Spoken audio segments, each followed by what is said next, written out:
गोंदिया जिले के Nagzira Navegaon tiger reserve से पर्यटकों के लिए एक बड़ी खुशखबरी सामने आई है।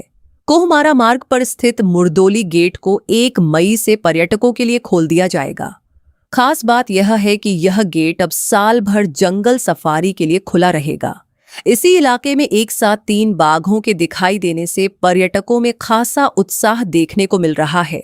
नागजीरा नवेगांव टाइगर रिजर्व के करीब 150 किलोमीटर के कोर जोन में सुरक्षा के मद्देनजर 72 एंटी पोचिंग कैंप स्थापित किए गए हैं, जिनमें 144 कर्मचारी तैनात हैं।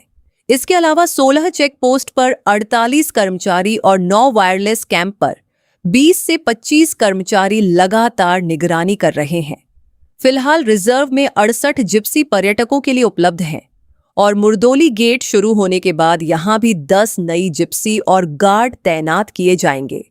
इस नए गेट के शुरू होने से पर्यटन को बढ़ावा मिलेगा, साथ ही स्थानीय लोगों के लिए रोजगार के नए अवसर भी पैदा होंगे। प्रशासन ने इसमें स्थानीय लोगों को प्राथमिकता देने का निर्णय लिया है। सध्या तरी आम्ही 4 गेटचं नियोजन केलेलं आहे। म्हणजे आपण 4 बफरमध्ये जो आता नव्यानेच आपल्याकडे हस्तांतरित झालेला आहे त्याच्यामध्ये आपण 4 नवीन गेट ओपन करण्याचं नियोजन आहे। परंतु 1 मेला आम्ही सध्या मुरदोलीचं जे गेट आहे ते आपण आता ओपन करणार आहोत। गोंदियापासून अगदी जवळ आहे। तुम्ही गोरेगाव क्रॉस करून थोडंसं समोर गेलात की हे गेट आहे। गोंदियामध्ये स्थायिक आणि तिकडून कोहमाऱ्यावरनं सुद्धा हायवेवरनं येणारे जे पर्यटक आहेत ते या गेटचा आनंद घेऊ शकतील। या भागामध्ये टायगर प्रेझेन्स आहे आणि जो गोंदिया कोहमारा जो रस्ता आहे मुख्य रस्ता त्याच्या दुतर्फा हा सफारी रूट असणार आहे। दोन्ही बाजूला 2 रूट्स आपण वेगवेगळे याच्यामध्ये तयार करण्याचा प्रयत्न करत आहोत।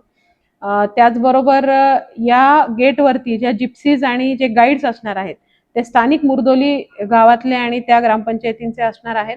त्यामुळे स्थानिकांना यातनं रोजगार उपलब्ध होणार आहे आणि पर्यटकांना निसर्गाचा आनंद घेता येणार आहे।